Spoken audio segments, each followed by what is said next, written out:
অনন্ত কোটি সাধক বৈষ্ণব ভক্তবৃন্দ, গৌর গোবিন্দের অপ্রাকৃত নিত্য লীলা। ভগবান অনন্ত লীলা করেছেন, নৈমিত্তিক লীলা, নিত্য লীলা।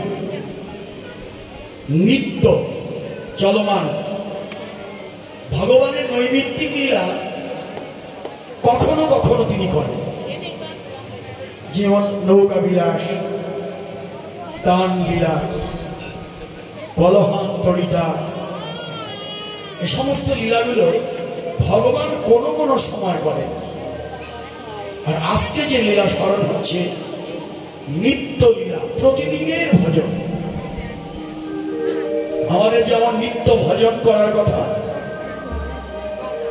রাধা গোবিন্দের অপ্রাকৃত নিত্য লীলা, এটা আমাদের প্রতিদিনের ভজন। এই লীলা স্মরণেই ভজন, এই মধুময় লীলা শ্রবণেই মঙ্গল। শ্রবণ মঙ্গলম। শ্রীমদ্ ভাগবত 18 পুরাণের মধ্যে শ্রেষ্ঠ পুরাণ হচ্ছে শ্রীমদ্ ভাগবত পুরাণ।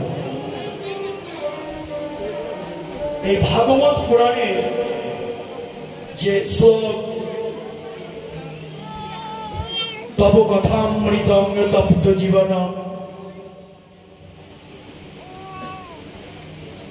কবিভিরিতম কলমশাপহম শ্রবণ মঙ্গলম শ্রীমদততম ভক্তি গৃহ্ণন্তি তে ভুরিদা জনা। ভাগবত জানালেন যে তব কথামৃতং তপ্ত জীবন, তোমার কথা অমৃত শ্রবণ করলে তাপিত প্রাণ শীতল হয়ে যায়। তব কথামৃতং তপ্ত জীবন, তাপিত প্রাণ শীতল হয় তোমার অমিয়ময় কথা শ্রবণ করলে। কবিভিরিতম কলমশাপহম, ভিতরের যত কলুষতা, অপবিত্রতা সব দূর হয়ে যায় তোমার অমৃতময় কথা শ্রবণ করলে। শ্রবণ মঙ্গলম, তোমার অমৃতময় কথা শ্রবণ করলেই মঙ্গল হয়, শুনলেই মঙ্গল। এই শ্রবণ ইন্দ্রিয়। শ্রীমতী রাধারানী একবার বলেছিলেন শহীদের কাছে, এই মধুময় নাম কানেরও ভিতর দিয়া মরমে বসেছে গো, আকুল করিল মনপ্রাণ। কানেরও ভিতর দিয়া মরমে বসেছে গো, আকুল করিল মনপ্রাণ। নামে যে বদন ছাড়ে না, না জানিস এমন নামে কত মধু আছে গো, বদনও ছাড়িতে না পারে।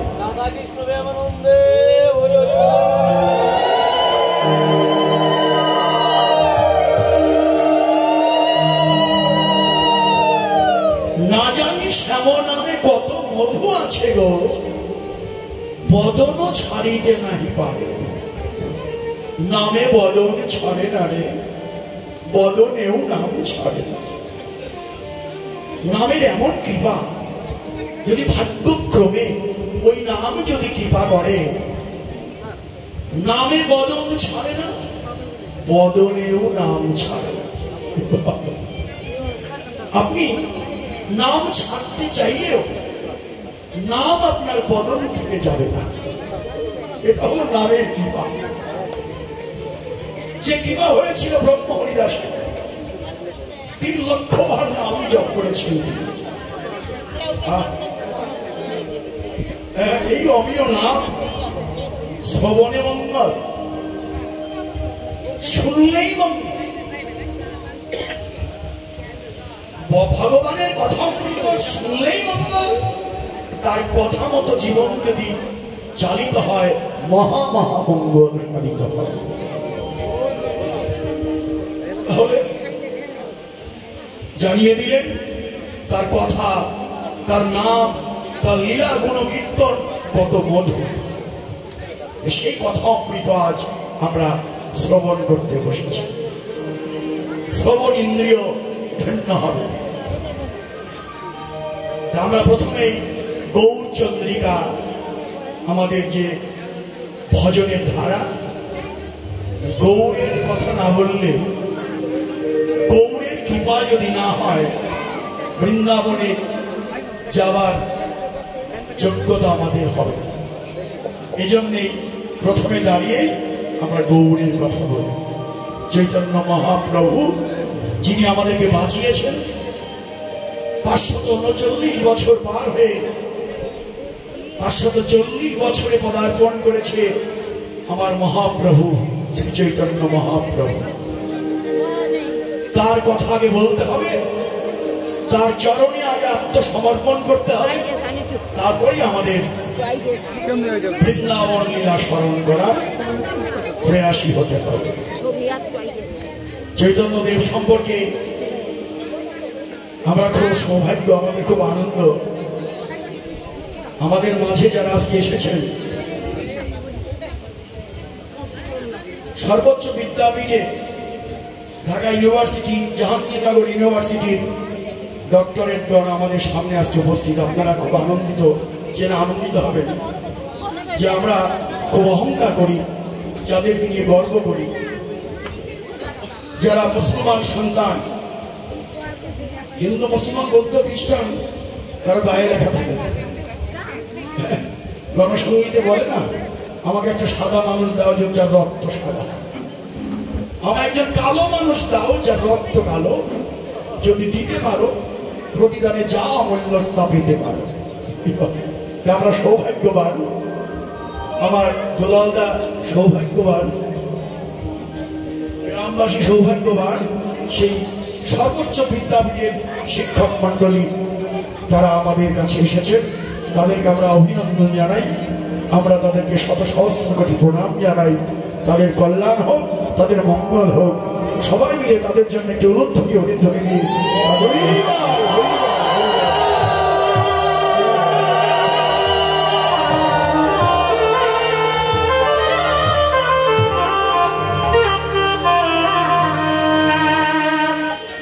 আপনারা জেনে আনন্দিত হবেন যে আমাদের ইউনিভার্সিটির শিক্ষকেরা চৈতন্যদেব সম্পর্কে গবেষণা করেন, চৈতন্যদেব সঙ্গে ডক্টরেট থিসিস লেখেন।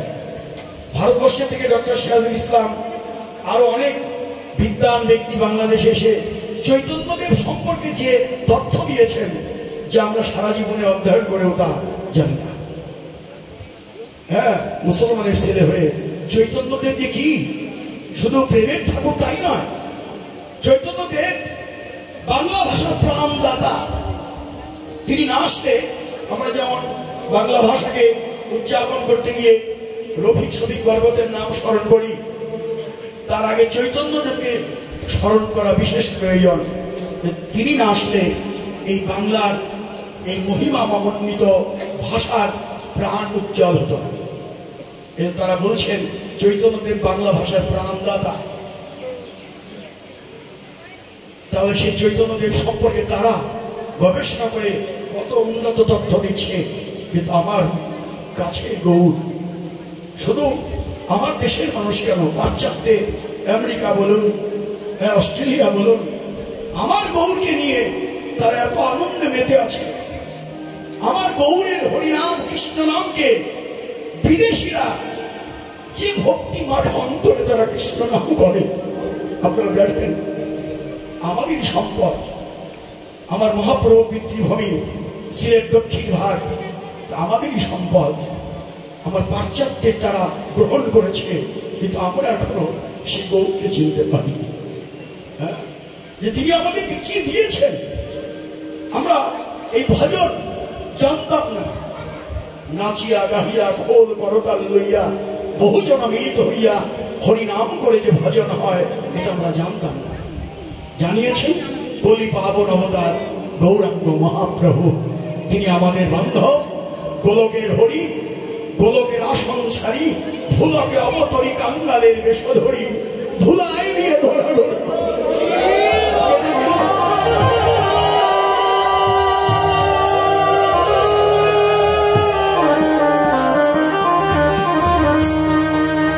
হরি হয়ে বলছে, হরি ধুলাই দিয়ে ধরা ধরে। নগরবাসী পুরুষ নারী ভাই তোদের পায়ে ধরি, একবার সবাই বদন ভরে একবার বলো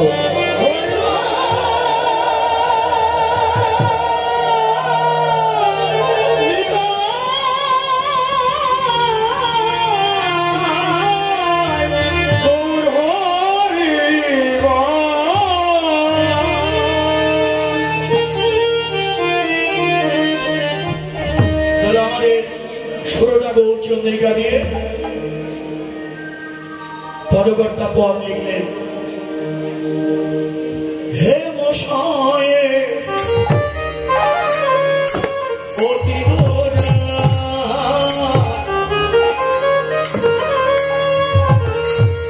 কিবা সমধুর হাস ওরা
শ্রীরাম নবদ্বীপ। হ্যালো হ্যালো, শ্রীরাম নবদ্বীপ কোথায় গেল? বৈষ্ণব গীতকর্তা যিনি পদ লিখেছেন তিনি হল বৈষ্ণব কবি। কবির মধ্যে অনেক কবি আছে। চারণ কবি বিজয় সরকার, অনাদি সরকার। বাউল কবি বলতে আপনারা লালন ফকির। হ্যাঁ, এমনি করে আমাদের কবির আগে বিশেষণগুলো অনেক আছে, যেমন পল্লী কবি জসীমউদ্দীন, বিশ্বকবি রবীন্দ্রনাথ, জাতীয় কবি নজরুল, অনেক। কিন্তু আমরা যে কবিদের কবিতা বা পদ কীর্তন করি সেগুলো বৈষ্ণব কবি। মধ্যযুগীয় বৈষ্ণব গীতি কবিতার যাদের নাম, যে বৈষ্ণব কবিদেরকে বিশ্বকবি রবীন্দ্রনাথ প্রণাম জানালেন, শ্রদ্ধা জানালেন। রবীন্দ্রনাথও পদাবলী লিখেছেন, ছদ্মনাম ভানু সিংহের পদাবলী, স্বরলিপি সহ, খুব কঠিন।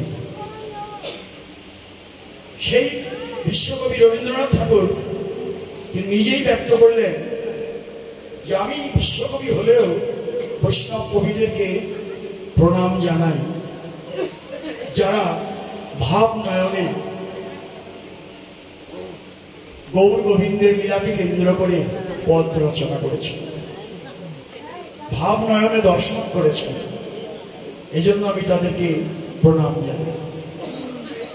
সেই বৈষ্ণব কবি পদ আমরা স্মরণ করছি। প্রথম লিখলেন তিনি, হেম শয়ে অতি গোড়া সমধুর হাসধরা জগজন নয়ন আনন্দ।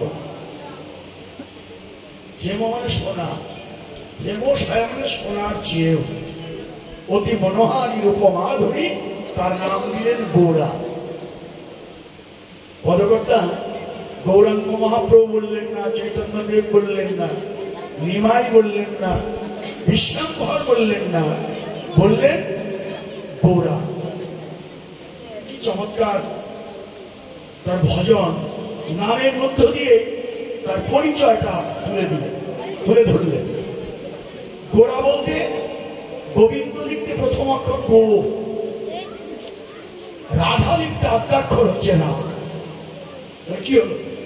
গোবিন্দের হলো গো, রাধার হলো রা, তুই মিলে গোড়া। গৌরকে এটা বুঝতে পারলাম যে রাধা আর কৃষ্ণের মিলিত বিগ্রহ হচ্ছে গোড়া। পদকর্তা চতুরভাবে তার নামকরণ করে দিলেন, জানিয়ে দিলেন তার স্বরূপ। গৌরকে একাধারে রাধা, একাধারে কৃষ্ণ, দুজন মিলিত হয়ে রাই জড়িত কানো মরতি, রাই কানো একাকৃতি হয়ে বৃন্দাবন থেকে নদিয়ায় এসেছেন। এই হলো গোড়া। এখন যদি বলি তিনি আমাদের ভজনেরও গোড়া, তিনি আমাদের ভজনের তো গোড়া।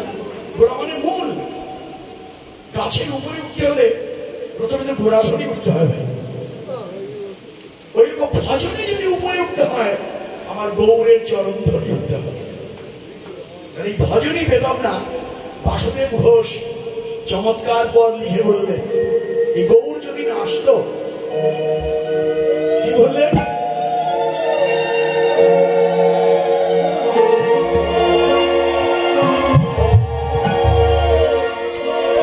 মাইক্রোফোন। বাসুদেব ঘোষ গৌরকে নিয়ে পদ লিখলেন, যদি গৌর না হইতো কেমন হইতো, গৌর না হইতো কেমন হইতো, যদি গৌর না হইতো কেমন হইতো, কেমন ধরিতাম, গৌর না হইতো কেমন হইতো,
এটাকে একটু সুন্দর করে দেয়, একটু হাই বাড়িয়ে দেয়, হাইটা একটু বাড়া। হ্যালো হ্যালো, আর একটু কড়া করে দেয়। হ্যালো, এটা ঠিক হচ্ছে না। হ্যালো, পরিষ্কার ক্লিয়ার করে দেন। হ্যালো হ্যালো, হচ্ছে না, কেমন যেন হতো। কেমনে ধরিতাম দেই, গৌর না আসলে এই ভজন আমরা পেতাম না। রাধার মহিমা প্রেম রসসীমা এই জগতে জানা তোকে। এই যে প্রেমের মহিমাটা জানিয়েছে আমার গৌরাঙ্গ মহাপ্রভু। এই জন্য বাসুদেব ঘোষ এই পদখানা লিখলেন, যদি গৌর না হইত কেমন হইত, কেমনে ধরিতাম দে। রাধার মহিমা প্রেম রসসীমা জগতে জানা তোকে। মধুর বৃন্দা বিপিন মাধুরী প্রবেশ চাতুরী সার, বরজ যুবতী রসের আরতি জানিতে সকতিকার। আমার মহাপ্রভুর এই জন্যই তার নাম গুণ কীর্তন করতে হবে। বাসুদেব ঘোষ বললেন কি, গাও গাও পুন গৌরাঙ্গের গুণ, শ্রী গৌরাঙ্গের গুণ, গাও গাও পুন শ্রী গৌরাঙ্গের গুণ, গাও গাও পুন শ্রী গৌরাঙ্গের গুণ, সরল গৌরিয়া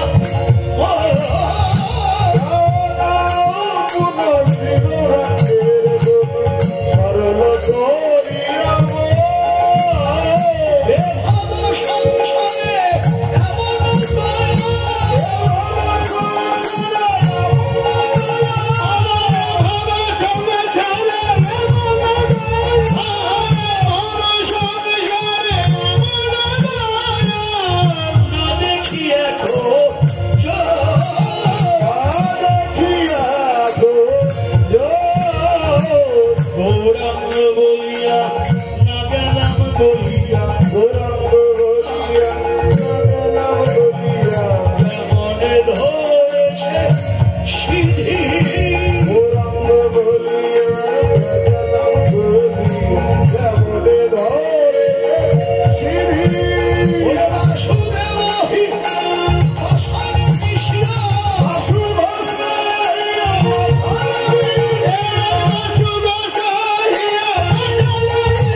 আমার মন পাষাণ গলল না।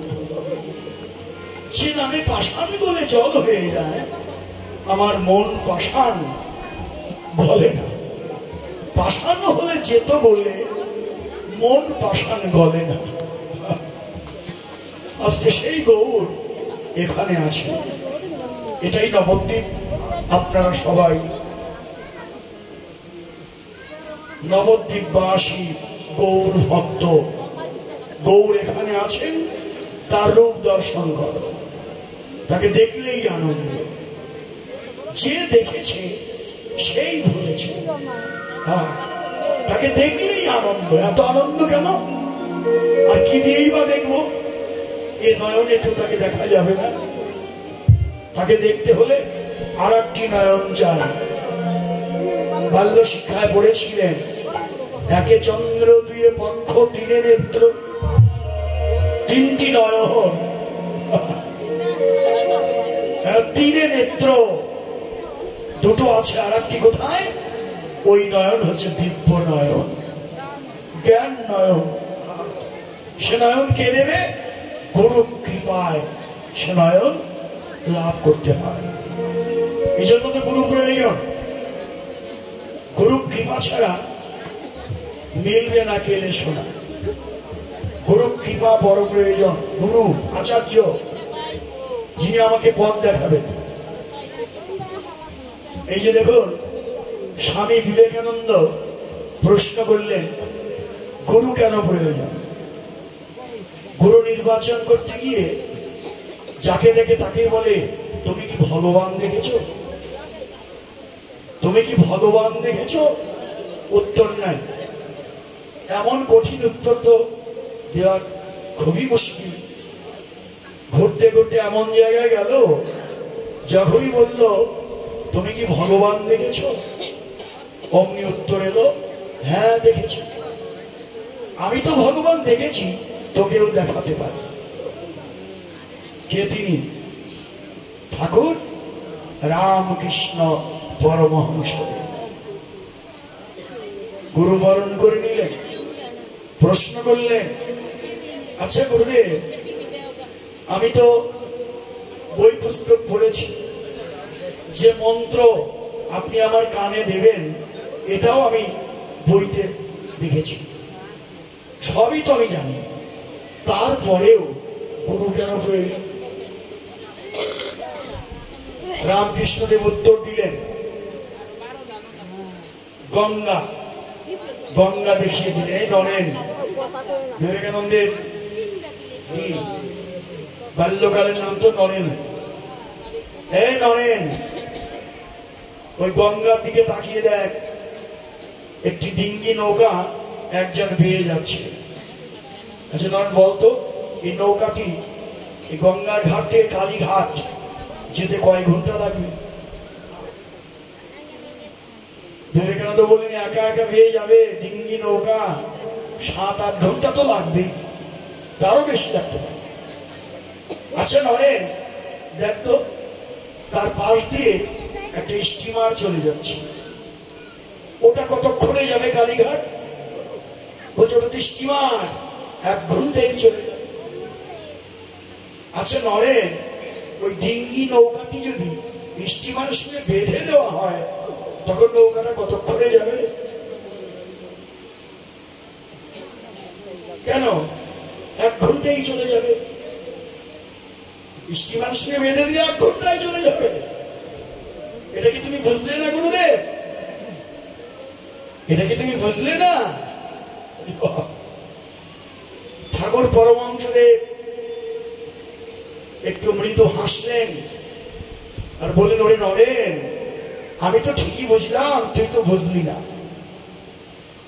ওই ডিঙ্গি নৌকা একা একা বেয়ে যেতে যেতে কতক্ষণে সে তার গন্তব্যে পৌঁছাবে সে নিজেও জানে না। যখনই তাকে স্টিমারের সঙ্গে বেঁধে দেওয়া হলো, ও ঠিক যথাসময়ে তার গন্তব্যে পৌঁছে গেল। ওরে নরেন, তুই যতই জানিস, তোর একার জানা দিয়ে কোন পথে যাবি, ওই পথ বুঝতে বুঝতেই তোর কতক্ষণ সময় লেগে যাবে তুই নিজেও জানিস না। কিন্তু একজন সাধুগুরুর আশ্রয় ধরে সঠিক পথে যদি তুই যাস, অনায়াসে তুই গোবিন্দের শ্রীচরণ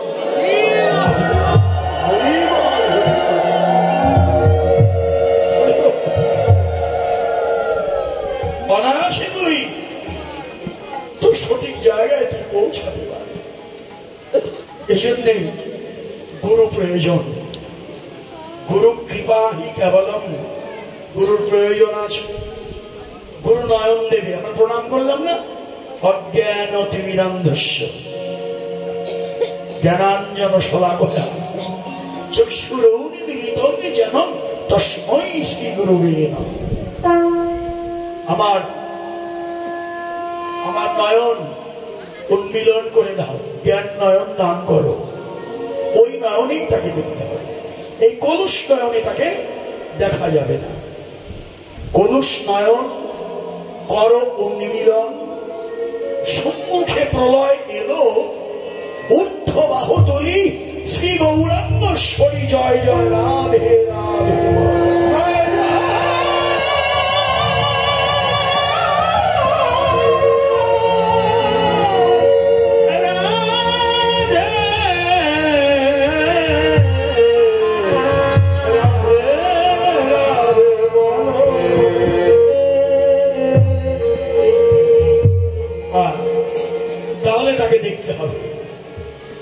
তিনি সাকার, তিনি নিরাকার। ভগবান নিরাকার, আবার তিনি সাকার হয়ে এলেন। নিরাকারে ভজন অনেক উন্নত, আমাদের দ্বারা সম্ভব হয় না নিরাকারে তাকে ভজন করার। এই জন্য তিনি সাকার রূপ ধরে এসেছেন, মানুষের সাজে মানুষের মাঝে এসেছেন। তাকে দেখো, তাকে ভালোবাসতে হলে তাকে দেখতে হবে। দেখতে পাইলে যার মূরতি কেমন করে হয় পীড়িত। ভবা পাগলার পাগলা গীতি বুঝিবে পাগল যে জন। যাকে দেখতেই পেলাম না তাকে ভালোবাসবো কেমন? ভালোবাসার প্রথম দর্শনই তো দর্শন। নয়নে নয়নে বান বরিশনে তাহাতে জন্মিল পীর, যে পীড়িতি বলে তার নাম ভালোবাসা। আজকে আমার পদকর্তা বললেন তাকে দেখতে এত আনন্দ কেন জানো? কিসের মূরতি সে? সে পীড়িতি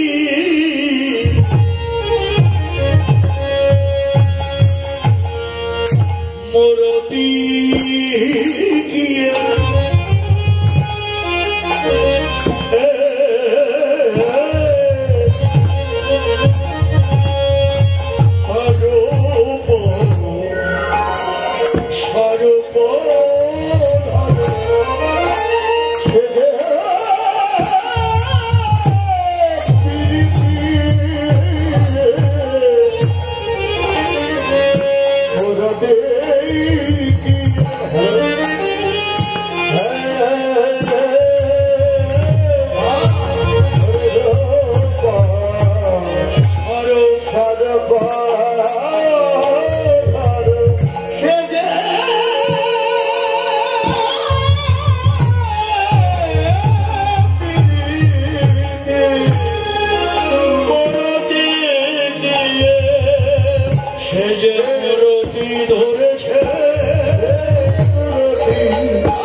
প্রেমের সার মহাভাব জানি, মহাভাবের মূরতি শ্রীমতী রাধা ঠাকুরানী।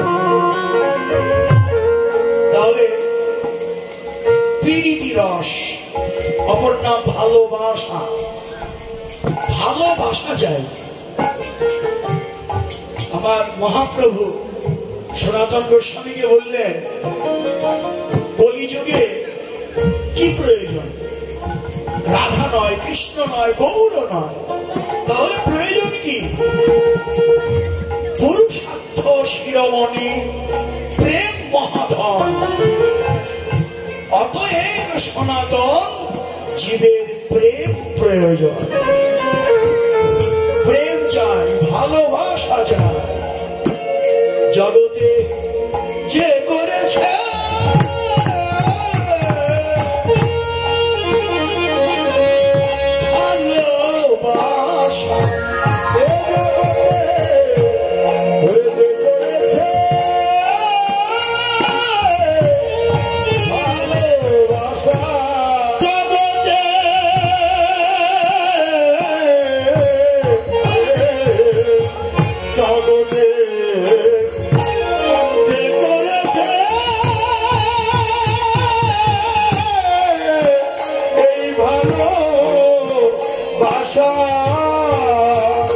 ভালোবাসা এটাকে উল্টো করে বললে কি হবে?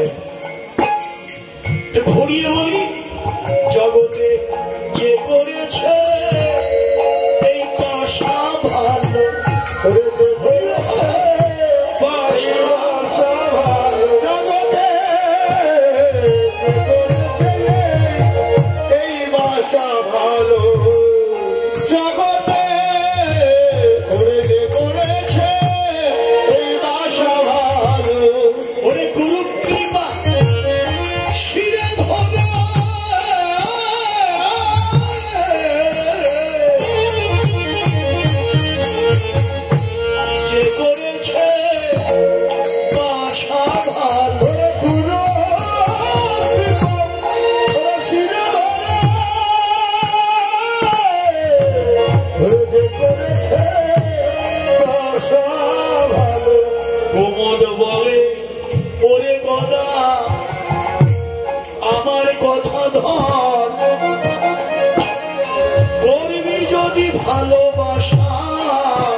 পাত্র ভালো না হলে ভালো বস্তু নষ্ট হয়ে যাবে।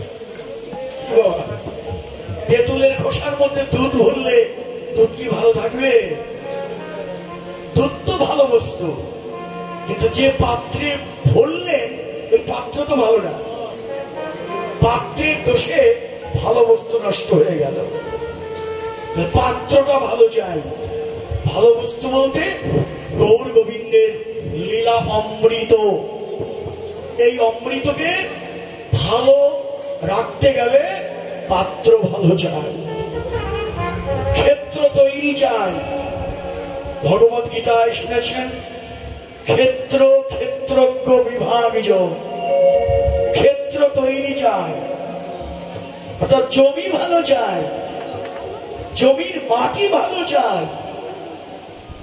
হ্যাঁ, আপনার জমি ভালো না হলে আপনি বীজ বুনবেন, বীজটা তো হবে না, ওই বীজ হবে না যদি জমির মাটিটাই ভালো না হয়। জমি বলতে কোন জমির কথা বললেন? শ্রেষ্ঠ জমি হচ্ছে আমাদের দেহ জমি। রামপ্রসাদ গাইলেন, মন্দিরে কৃষিকাজ জানো না, তোমার মানব জমিন রইল পতিত, আবাদ করলে ফলতো সোনা। শ্রেষ্ঠ জমি দেহ জমি, আর এই জমির মাটিটা ভালো যায়। মাটিটা কি? শ্রেষ্ঠ মাটি সাধুগুরু বৈষ্ণবের চরণ ধুলি।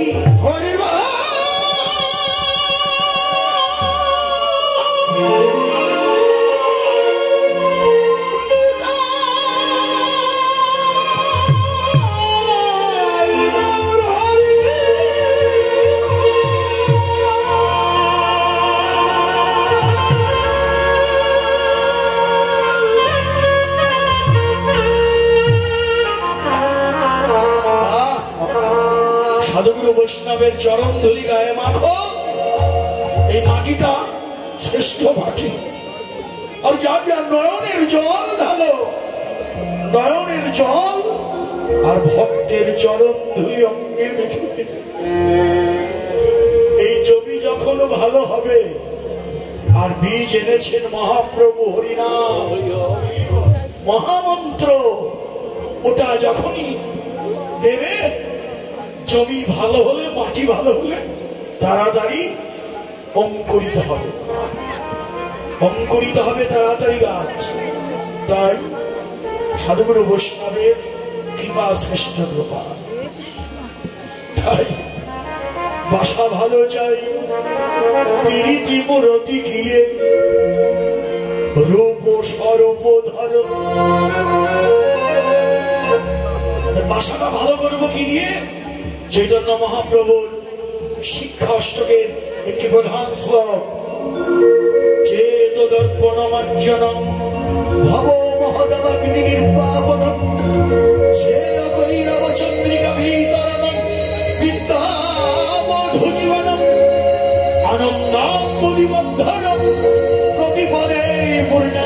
আস্বাদনম সর্বত্নস্নবনম পরম বিজয়তে শ্রীকৃষ্ণ সংকীর্তনম।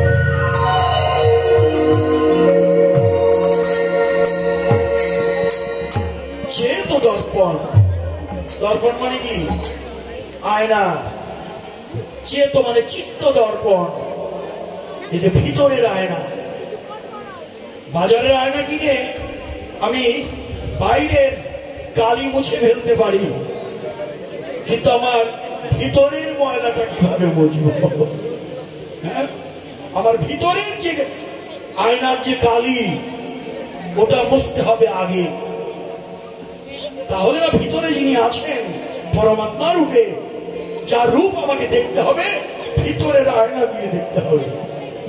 সেই চেত দর্পণ, সে হৃদয়ের আয়নার মালিন্য দূর করতে হলে মহাপ্রভু বললেন হরিনামই একমাত্র উপায়।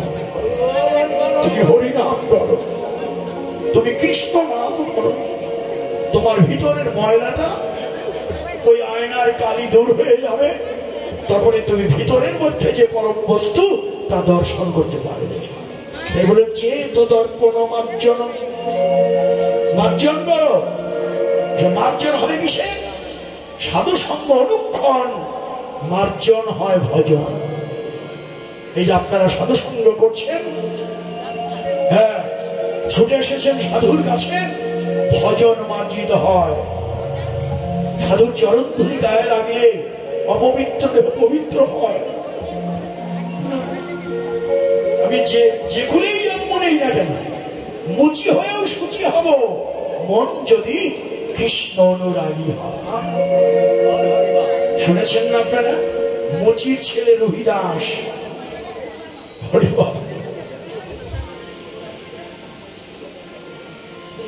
মুচির ছেলে রবিদাস যত সেলাই করে যার জীবন চলে, তার বড় সাধ আমি সাধু সঙ্গ করব, কিন্তু আমার তো সময় নেই, সারাদিন আমাকে কাজ করতে হয়, সংসারের ভরণ পোষণের দায়িত্ব, আমি কিভাবে সাধু সঙ্গ করব? সে সুযোগ তো আমার নেই। মনে মনে ভাবছে আমি তো সাধুর কাছে যেতে পারবো না, তবে আমার একটা কাজ, কোন সাধু যদি আমার কাছে তার জুতো সেলাই করতে আসে, তার জুতোটা সেলাই করে দেব, কিন্তু তার কাছ থেকে কোনো পয়সা নেব না। এটাই আমার সাধু সঙ্গ হয়ে গেল। সাধু এলো, রবিদাস জুতোটা সেলাই করে দাও। জুতোটা হাতে নিয়ে নয়নের জল ছেড়ে দিয়ে সাধু জুতো এনে ছোড়াও, হাতে নিয়ে ওই জুতোর মধ্যে ধুলি কণাগুলো লাগা, ওই ধুলিগুলো আঙ্গে মেখে নিচ্ছে, আর বলছে এই আমার সাধুর চরণ ধরি।